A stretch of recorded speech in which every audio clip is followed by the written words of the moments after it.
It's the one thing that we all have, the mind, right? But it's the one thing that we don't have a manual for. We buy a blender, we get a manual. Our iPhone comes with a manual. We get a car and it has a manual.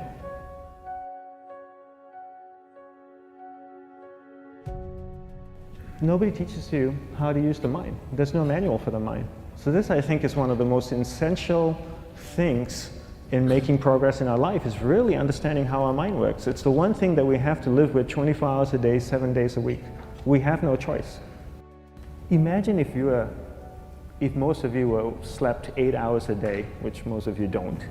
You slept and you were awake 16 hours a day. In the 16 hours you practice your awareness just randomly moving from one thing to another, to another, to another, all day practice being distracted. What would you be good at after 6 months?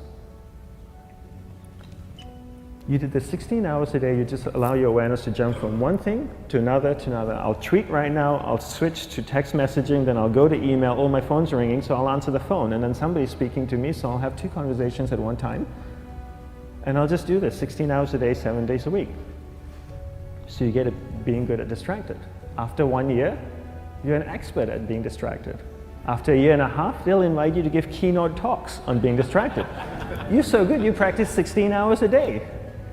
So the same works for the opposite. If you practice being concentrated 16 hours a day, what would you become good at? You become good at concentrating. And all it takes is practice. By just doing one thing at a time. Keeping your awareness on one thing at a time. And you integrate this into everything that you do in your life. So the best way to do it is pick a few opportunities in your everyday life. For example, we all speak with people. When I speak with somebody, I give them my undivided attention. I keep my awareness on them, and the conversation is really brief. Why? Because we're concentrated. We're not being distracted. A 10-minute conversation normally just takes 3 minutes because you're just so focused. I define concentration as the ability to keep that awareness on one thing for a prolonged period of time. So if I can keep my awareness on Eric and not drift away and think about the wedding, or drift away and think about the vacation, or what I'm going to do later, then I'm concentrating on Eric. Every time it drifts away, I bring it back. And the more I practice this, the more I practice concentration. So concentration is the ability to keep your awareness on one thing for a prolonged period of time. And that's a very simple definition of concentration. How do you get better at concentration? You practice this. You practice this 24 hours a day, 7 days a week. And it's the only way to get good at it. And what's the best way to practice it? The best way to practice it is to integrate it into everything that you do in your life. Not to meditate 10 minutes in the morning. It doesn't work. You really need to look at your life the same way a sprinter in the Olympics looks at his life. You've all heard of Usain Bolt, the man that won the gold medal twice, 2 Olympics in a row, broke the world record. I don't know anything about him, to be honest. But if I was looked at him, he obviously sprints, he practices running, probably does a lot of long distance, he probably does a lot of stretching as well, I'm sure he gets massages. He looks like he eats the right kind of food. Drinks the right amount of water, takes vitamins. His whole day is so disciplined. For what? To prepare him for 9.57 seconds. I think that's what the world record is, right? For 100 meters, 9.5 or 9.57 seconds. His whole day is preparing him for that short time, not the other way around. A lot of people say, you know what, I need to be more concentrated. So you know what, I'm going to meditate in the morning, I'll sit down for 2 minutes. Okay, now I'm Zen master. And the remaining 23 hours and 58 minutes, they just go about being ordinary and crazy. How does that work? How would you change? It's not balanced at all. So if for 23 hours and 58 minutes you were not being concentrated, you allowed your awareness to jump from one thing in your mind to another thing, to another thing, to another thing, to another thing, in an uncontrolled way, what would you be good at? And out of a prolonged concentration comes the wonderful power of observation. You just become more observant, and when you become more observant, you see solutions quicker and you solve things quicker.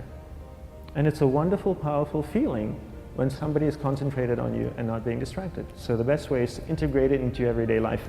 You're speaking with your spouse, give her or give him your undivided attention. So develop your awareness, integrate it into everything that you do in your life. And that's the best way you become good at. The next thing we need to develop is develop your will. Will is really important. Will is almost like a muscle in your mind, and you use that to pull and control your awareness and take it from one area of the mind to another. And the will needs to be developed, and same like concentration, if you don't cultivate the will, it doesn't grow. And this is something that really needs to be cultivated.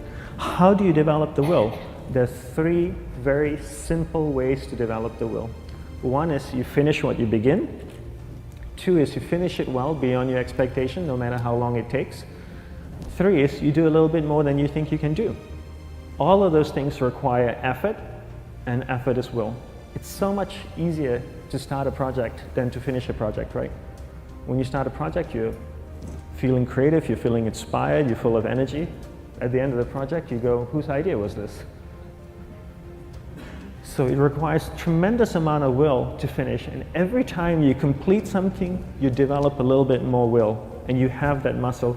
And will is an amazing thing to develop, because once you develop will, that same will you can use in every aspect of your life to keep your awareness on one thing at a time, to finish projects, to see things through to the end, anything you want.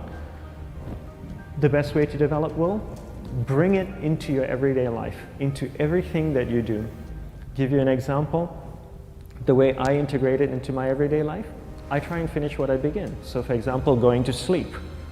I sleep every night, so I put on my pajamas, I floss, I brush my teeth, I go to bed, I sleep, I wake up in the morning, I make the bed.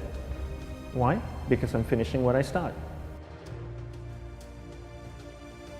People make time for everything and everyone else in their life, but they never make time for themselves. If you go up to someone who you know and say, like, would you like to catch up for coffee? Let's do coffee. They're like, oh, I can't this week, but I can next week. How about Thursday, 7 p.m.? Perfect. I'll see you at this place. When was the last time someone is willing to take time out of their life to spend time with themselves? So if I wanted to get to know you, and we've had one dinner, and we had a great conversation, we're spending time here. If I wanted to get to know you, I would have to spend time with you. We'd have to meet up for coffee, a glass of wine. If I really want to get to know you, maybe we meet up once a week. Every Friday night we go out for a glass of wine, we chat for a couple of hours. After a year, I'd get to know you really well, you'd get to know me really well. But it requires me spending time with you. So if you want to get to know yourself, you need to spend time with yourself. But in a way that you can inquire, right? So people say to me things like, oh, I walk my dog in the park, that's my time with myself. And you're like, no, it's not. That's you walking the dog. People go like, oh, I go for a jog, that's my alone time. No, that's you jogging, avoiding traffic, watching where you're stepping so you don't trip and fall over. Spending time with yourself is sitting down, closing your eyes, not interacting with the outside world, and actually going inside and having that conversation. The same conversation I would have with you and say like, hey Brian, so where did you grow up? You know, you said California, do you like to surf? No? Hate the water, love the water? Tell me, right? And people don't have that conversation, and because they don't have that conversation with themselves, they don't end up knowing what they want in life. Because they don't know what they want in life, they can't focus that finite amount of energy, and then they don't live a lifestyle that brings them happiness, and most people end up being unhappy. A couple of things I would say. One is simplify your life. Everybody's so busy. Everybody's got a lot of things to do. We don't actually have a lot of things to do. Right. We like being distracted because then we don't have to think about ourselves. And we don't have priorities in life. Most people don't have clear priorities in life.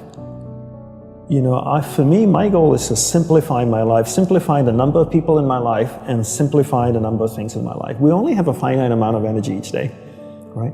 But every year, we have more people in our lives. Is that a fair statement? More Facebook friends, more people you're connected with, but your energy stays the same. So that's not a proportionate growth. If your energy is increasing every year proportionately with the number of things and people in your life, then we don't have to talk about this. But your energy level is the same. But the amount of people and things in your life are growing almost exponentially. So whereas that doesn't work.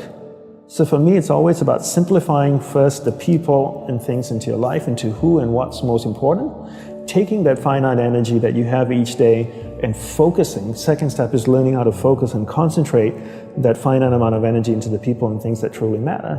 Now you start to create a lifestyle that you actually love because you're invested into people and things that matter. And the byproduct of that is happiness. And you said happiness is not a goal. Is that correct? Yes, happiness is not a goal. And if you ask most people, what do you want in life? They say, I want to be happy. Right? Would that be a fair statement? I mean, Yeah, literally, it's in the U.S. Constitution, I think, the pursuit of happiness. The pursuit of happiness. I always say you should never pursue happiness. Don't pursue happiness. Pursue a lifestyle where the byproduct of that lifestyle is happiness. So happiness comes as a byproduct. I spend time with the people that I love. What is my byproduct? I'm happy. I spend time with people I don't like. I'm not happy. So don't pursue happiness. Pursue a lifestyle that gives happiness. But in order to pursue that lifestyle, you need to be clear what you want in life. What's your purpose in life? And people don't know this because they don't spend any time with themselves. People think that the more you meditate, the better it is. So 20 minutes of meditation is not as great as 3 hours of meditation. And it's actually not how we work. For us, we believed in quality as opposed to quantity. We spent the whole day preparing to meditate. What comes before meditation? Concentration. Concentration comes before meditation. So you need to learn how to concentrate in order to meditate. And we believe that you can't meditate if you can't concentrate. So we spend the whole day focusing on concentration. So when I spoke with someone in a monastery, I spoke with another monk, I gave them my undivided attention. When I worked on my laptop, I focused on working on my laptop. When I swept the sidewalk, I focused on sweeping the sidewalk. So throughout the day, I'm practicing concentration. Now when I go to sit down to meditate, I'm really focused and I can have a dynamic meditation session. And I always use the simple analogy of, take Usain Bolt, for example, the sprinter, right? I don't know much about him except he won 3 gold medals, fastest man on earth from Jamaica. I can make an assumption and tell me if I'm wrong that his whole day is structured, that he eats the right kinds of food and drinks the right amount of water. He goes to the gym. If you look at the boy, he's ripped, right? Probably works out, runs every day, I'm sure, sprints, does all kinds of things. But his whole day is preparing him for 9.57 seconds or whatever it is his world record is, not the other way around. And people come up to me all the time, Brian, and they say, Dandapani, I'm so stressed out, I've got so much happening in my life. Do you think if I meditate for 5 minutes in the morning, it'll help my whole day? I'm going like, well, what are you doing the remaining 23 hours and 55 minutes? That's what I want to know. Because if you try to meditate for 5 minutes in the morning and the rest of the day you just live a chaotic life, that's not, it's a good start, but it's not really helping you. It's like eating a carrot in the morning and then eating hamburgers and fries all day and hoping to have a healthy diet. You have to understand that your whole day, your lifestyle is what's going to support your meditation practice at the start, and then your meditation practice grows, and then it turns around and supports your lifestyle. But not the other way around. You don't create a meditation practice to support your lifestyle. You create a lifestyle first, meditation second.